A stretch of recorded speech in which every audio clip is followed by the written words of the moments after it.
Hey YouTubers. So after chatting with one of my newest subscribers on Facebook, I've been asked to maybe showcase some of my, or all of my firearms. So I've decided to make a little video. In the top of the picture we have a Swiss K31 made in 1952 to straight pull bolt action.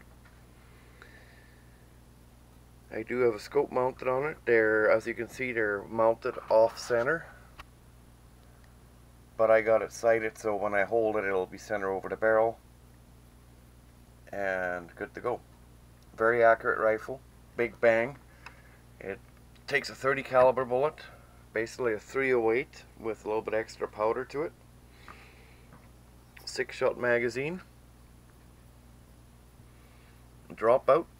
They're not supposed to be removed to recharge. There's actually rechargeable clips for them, which are really expensive to get nowadays. So, and then we got the 94 model Winchester in 30-30. We have a Henry Survival AR-7, 22 semi-automatic. Nice little gun, super light. This thing weighs about 2 pounds or so. As you can see, it's got a different stock on it. It was originally silver. It broke. Apparently the old design, which it was from Henry, was faulty. So when I wrote them a letter asking about it, they offered to send me a brand new stock for replacement, free of charge. Didn't even have to pay for the shipping. I love Henry for that. Customer service is excellent. And then we got an old 22 made by Remington. It's a Sportsmaster 512 model. Tube magazine. I do have a little bit of a problem with the bolts. Everything's worn out on it, but it still works. Just the bolt comes out half the time when you're without having to release it when you're trying to reload it. So. And my newest acquisition, an SKS, Russian SKS.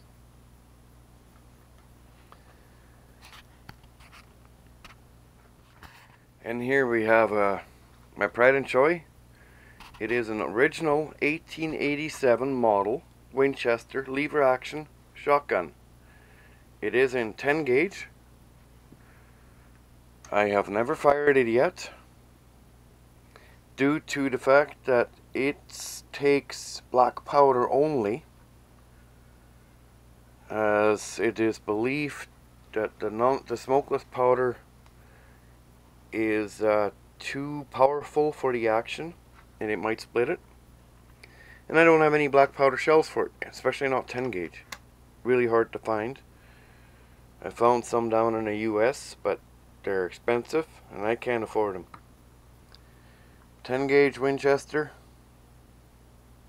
1887 model, and running the serial number, it was built in 1895.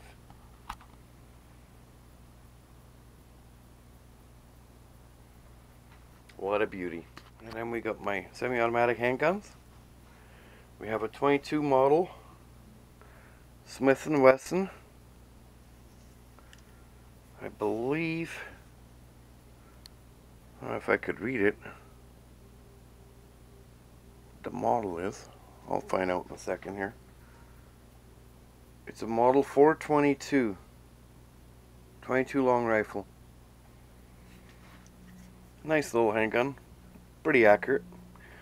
Got to use a good quality 22 shell, because otherwise it'll either jam or fail to eject or does all kinds of weird stuff with the cheaper ammo. I did own a Russian Tokarev at one point. Ended up selling it when I purchased the shotgun. I sold the Russian Tokarev to finance the shotgun. Here's another gun. It's the same as the Tokarev, except this is made in Serbia. It's a Sastava. It's made in 9mm.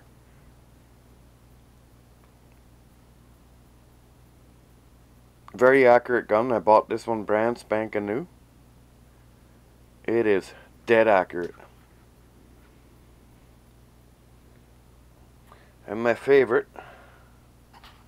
45 caliber Regent IAC 1911 A1, made in Turkey. Same thing, purchased it brand new. It was old but brand new stock, never been used.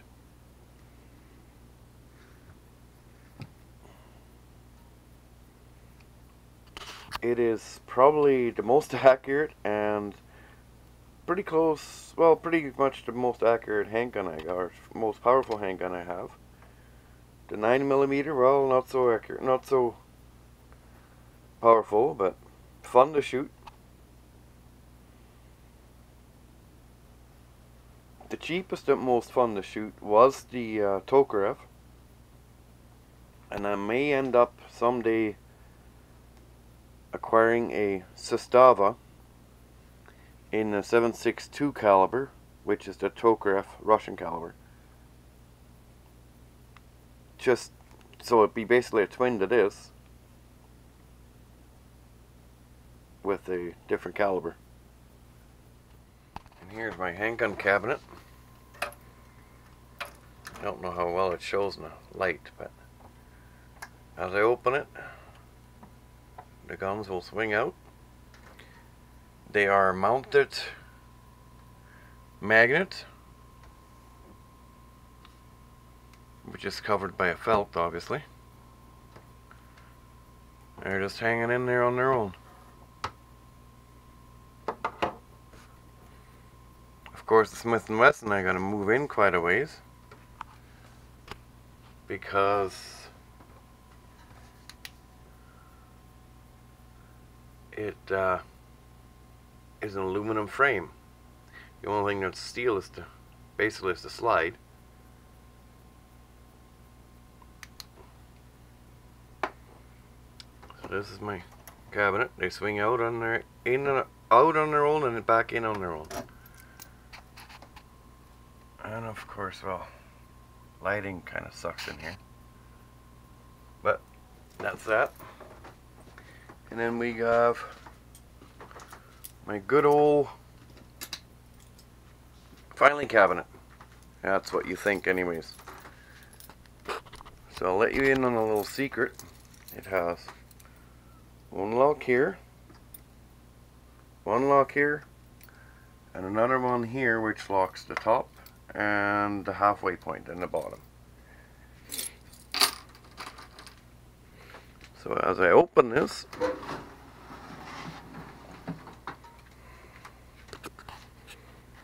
here are my guns. The shotgun is in at an angle because it's the only way it fits. And the K31's not in here right now.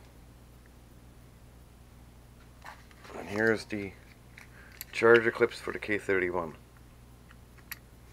Slip it in through the top. When the bolt's open, press down with your thumb and it charges the magazine. And of course, there's a blue light in here, which is battery powered right now. It's 12 volts, so it could be hooked up to my RV. And as you close the door, it turns the lights off automatically.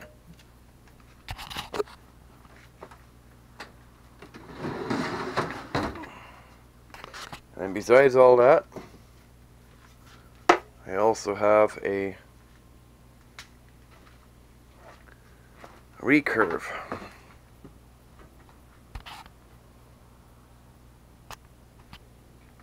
which I was told by my friend that it was handmade by his dad.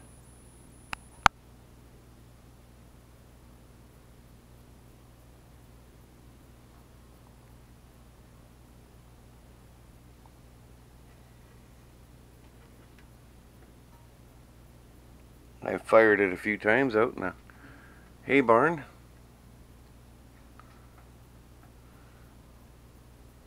Works nice.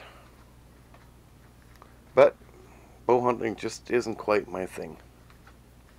You know, considering I can't even get a deer with a rifle. Anyways, and of course there's my stove yet, and I'm working on it right now.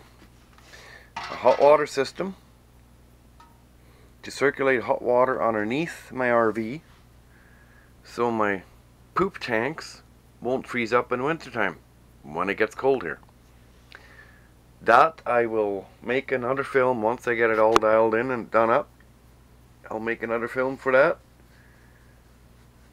and post it later on. Anyways, thanks a lot, and we'll catch you later.